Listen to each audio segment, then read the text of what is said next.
Jajaran Mabes TNI siang ini mendatangi KPK terkait penetapan tersangka Kabasarnas Marsikal Madya Henry Alfiandi.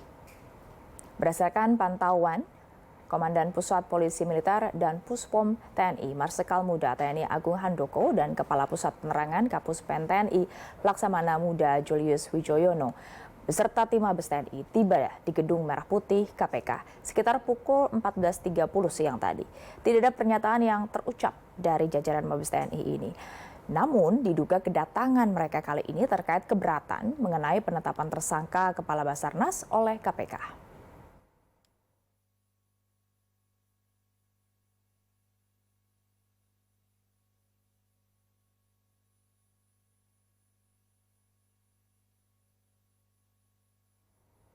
Untuk mengetahui informasi terkini, kita sudah terhubung secara daring dengan jurnalis Universe Ihsan Ali dan juru kamera Hidayat Syarif.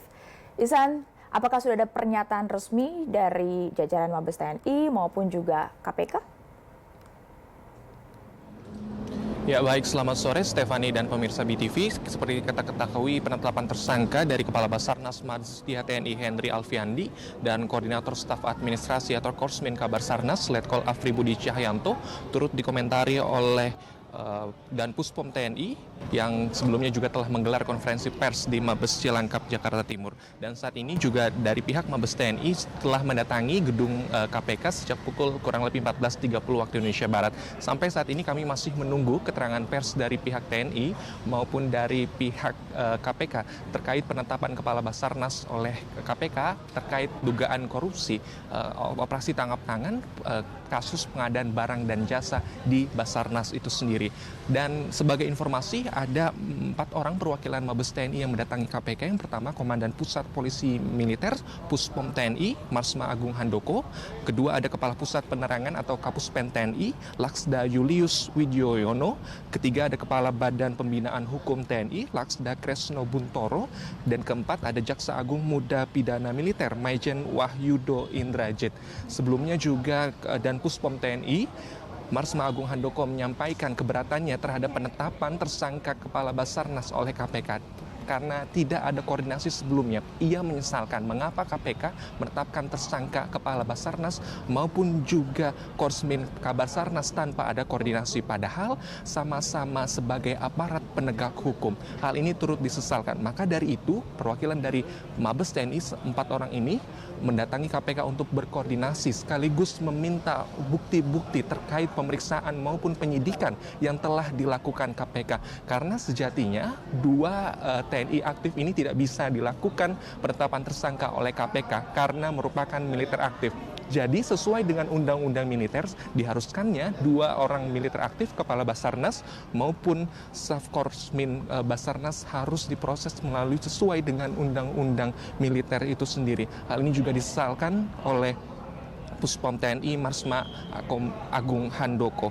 Dan Puspom TNI juga menyampaikan bahwa TNI juga akan siap bersedia dan bersinergi kepada KPK dalam penyelidikan kasus dugaan suap pengadaan barang dan jasa di Basarnas ini. Walaupun nantinya kasus ini dipindahkan ke peradilan militer, namun dan Puspom TNI juga menegaskan baik dari media maupun masyarakat bisa mengawal kasus ini untuk benar-benar sesuai dengan apa yang diharapkan, untuk benar-benar terang benderang bahwa ada korupsi di Basarnas di bawah kepemimpinan Marsdia TNI Henry Alfiandi. Selain itu juga TNI akan tetap patuh pada hukum sesuai dengan undang-undang militer terkait dengan peradilan militer itu sendiri. Jadi TNI juga menilai KPH telah menyalahi aturan karena menetapkan tersangka kepada kedua TNI atau militer yang masih aktif.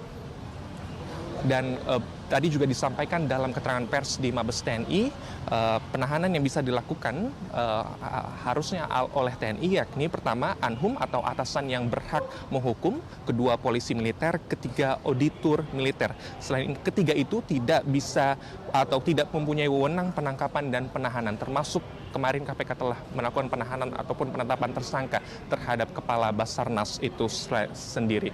Dan dari Danpuspom juga menjelaskan selanjutnya akan diproses melalui Puspom TNI.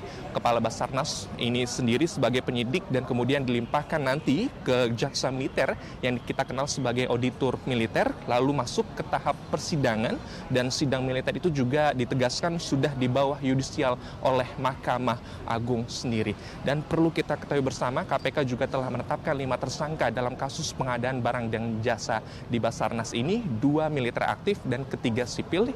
Yang pertama tentunya Kepala Basarnas, Marsikal Madya Henry Alfiandi, kedua Korsmin Basarnas, Afri Budi Cahyanto, dan 3 orang dari perwakilan swasta, yakni Komisaris Utama PT Multigrafika Cipta Sejati, Mulsunandi Gunawan.